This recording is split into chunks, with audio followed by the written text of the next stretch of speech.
Já tô com a Bíblia. Perdi o som. Agora são 1h27 da madrugada e a gente vai conversar sobre o Silas Malafaia, é isso mesmo. É impossível não perder sono, né? Enfim, nós sabemos que o Silas foi incluído no inquérito da Polícia Federal por obstrução da justiça, tomaram seu passaporte, apreenderam seu celular, enfim. Diversas medidas foram tomadas contra ele e ele se manifestou em relação a alguns pastores que não se posicionaram em relação a essa ação que foi tomada contra ele. Olha, o pastor Silas Malafaia criticou seus colegas por não se manifestarem publicamente sobre as medidas da PF e chamou-os de, abre aspas, bando de covardes e cagões históricos, fecha aspas, de acordo com a revista Oeste. Também a bancada evangélica se posicionou exigindo respeito ao devido processo legal. Eu quero fazer uma pergunta para você que é pastor, você ministro, você que está à frente de uma igreja, de uma congregação, que cuida de pessoas. Eu quero fazer uma pergunta para você. Por que você não saiu em defesa ao Silas Malafaia após a inclusão dele no inquérito da Polícia Federal? Você está sendo cobrado aí dentro da igreja para defendê-lo? Está sendo pressionado? Está com um senso de obrigatoriedade para sair em defesa do Silas Malafaia? Conforme nós lemos aqui no site da Revista Oeste, segundo as palavras do Malafaia, colegas pastores que não saíram em defesa dele são cagões históricos. Só que eu preciso dizer algo para você, pastor.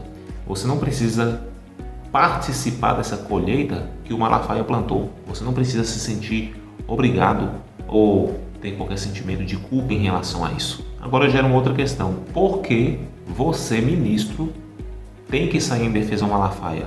Porque são pastores. Então, se for essa a resposta, nós vamos olhar biblicamente quais são as funções do pastor para que outros pastores saiam em defesa de outro pastor. Porque se esse posicionamento, essa manifestação não for de fato para defender as funções do pastor, então você não precisa herdar as consequências das escolhas dele. Rafael, mas o que está acontecendo no Brasil é muito injusto. Olha, eu vou até abrir aqui em Isaías 10. As escrituras nos alertam constantemente que aqueles que governam impiamente, aqueles que cometem injustiça em relação aos governantes, eles estão debaixo do juízo de Deus. Olha, Isaías 10, do 1 ao 3. Ai daqueles que fazem leis injustas. No seu ponto de vista, o que está acontecendo no Brasil são leis injustas? Então as escrituras estão dizendo, ai dessas pessoas que fazem leis injustas, que escrevem decretos opressores. No seu ponto de vista, está havendo decretos opressores aqui no Brasil? Ok. Para privar os pobres dos seus direitos e dar justiça aos oprimidos do meu povo, fazendo das viúvas sua presa e roubando dos órfãos. Está acontecendo isso no Brasil? As escrituras dizem, ai dessas pessoas. Versículo 3. Que farão vocês? Vocês quem? Dessas pessoas que oprimem os necessitados aqui, desses maus governantes. Que farão vocês no dia do castigo, quando a destruição vier de um lugar distante? Atrás de quem vocês correrão em busca de ajuda? Onde deixarão todas as suas riquezas? Então todo o contexto seguinte nos mostra o juízo de Deus sobre esses governantes maus. Salmo 2 é uma bênção, do verso 10 ao 12. Por isso, ó reis, sejam prudentes, aceitem a advertência, autoridades da terra, adorem o Senhor com temor, exultem com tremor, beijem o filho ou aceitem o filho, para que ele não se ire e vocês não sejam destruídos de repente, pois no instante acende-se sua ira. Como são felizes todos aqueles que nele se refugiam. Resumo, Deus cobra dos governantes que não cumprem seu papel de justiça. Eu poderia citar outros textos como Mateus 22, 1 Timóteo 2, 1 Pedro 2, Romanos capítulo 13. Então a pergunta é, por que os pastores são covardes e cagões históricos? Porque não saíram na defesa do Silas? Você, pastor, tem deixado de cumprir alguma função, alguma atividade eclesiástica que as escrituras impõem, ordenou ao pastor? Porque se realmente você estiver descumprindo, deixando de fazer qualquer uma dessas funções, então você está sendo omisso em relação ao pastoreio. Agora você é o culpado porque não saiu em defesa do Silas? Você, ministro, foi chamado para cuidar de almas e não para ficar brigando politicamente. Não confunda sua missão, seu chamado com militância política. Continue cuidando das almas, continue cuidando das vidas que Deus tem colocado diante do seu ministério. 1 Pedro, capítulo 5, verso 2, pastoreiem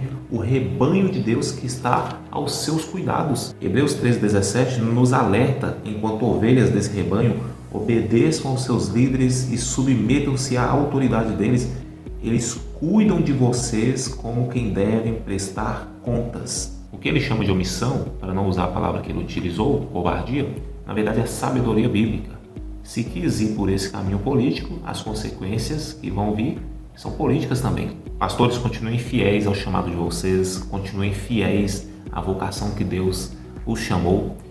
Eu sei que muitos se envolvem e se atolam em discussões diversas, mas continue cuidando de cada alma, de cada vida que Deus colocou na responsabilidade de cada um de vocês, pois eu tenho certeza que o trabalho de vocês não será em vão. Sei que a nossa luta não é contra a carne, não é contra o sangue, não é contra as instituições e organizações humanas. Sabemos também que, embora vivamos como homens, não lutamos segundo os padrões humanos. As armas da nossa milícia são poderosas em Deus para destruir fortalezas e com elas destruímos todos os argumentos e toda pretensão que se levanta contra o conhecimento de Deus e levamos todo o pensamento cativo à obediência a Cristo. Então é isso, permaneça fiel ao rebanho, permaneça fiel ao seu chamado, permaneça fiel à palavra de Deus. Deus vê quem realmente cuida, mesmo em silêncio.